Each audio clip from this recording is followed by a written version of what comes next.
Hello, Dr. Dailey here. We're going to continue our video series on food sensitivities. Today we're talking about food sensitivities in your gastrointestinal barrier.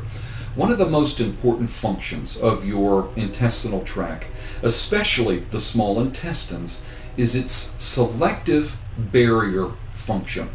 Your small intestine does an incredible job of keeping out the dangerous and unwanted molecules while letting in nutrients, building blocks, and energy generating substances your body absolutely needs for survival.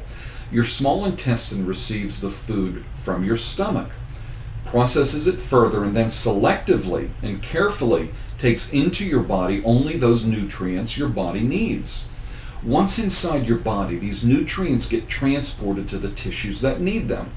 The barrier function in your small intestine works well most of the time. However, research has shown that when compromised, it can become leaky and allow molecules that normally wouldn't get into your body to sneak through.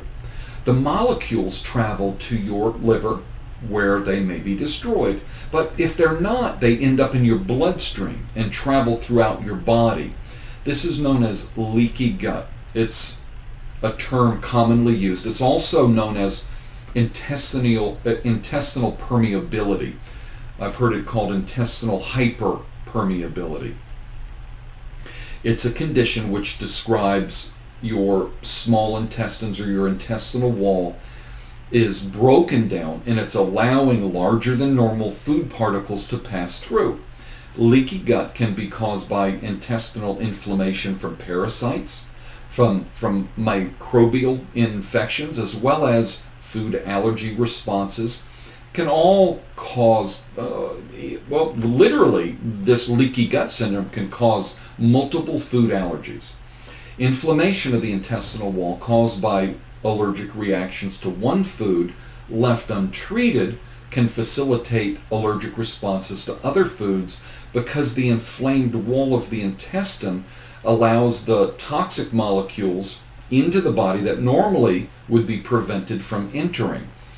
In essence, what happens is it creates systemic inflammation, and we'll talk more about this. And when I say systemic inflammation, I'm referring to whole body inflammation. For many people, this leads to joint aches and pains that may migrate. Your knee hurts today, your shoulder tomorrow. You feel stiff and swollen and sore all over. This can be caused by systemic or system-wide inflammation. Increasing number of food allergy responses tax the ability of the macrophage, which is a part of your immune system, to eliminate damaging food molecules.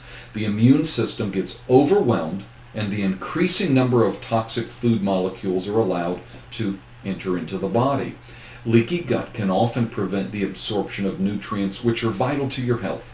Nutrients are normally absorbed through the cells at the tip of the intestinal villi. However, when the intestine is damaged from inflammation, the villi are no longer healthy and intact and are unable to properly absorb the available nutrients. Cow's milk, eggs, soy, and wheat are common allergens and are associated with intestinal inflammation and leaky gut syndrome. Research has shown that stress can also cause leaky gut. Now, stress comes from many different areas.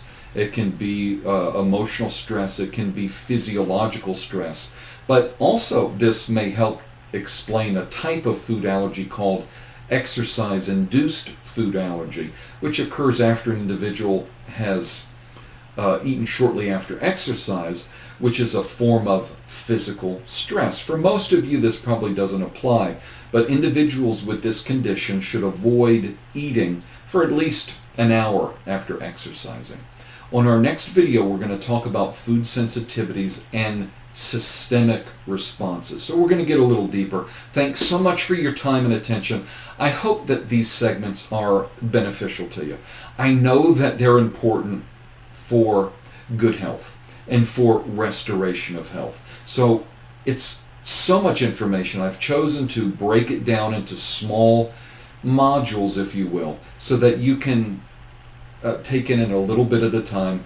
I try to keep these video segments short because I don't want to overwhelm you, but I do want you to take it in. And the great thing is you can save these video links and you can watch them several times to be sure to absorb the information. Thanks so much. I do wish you the very best of health. Thanks and God bless.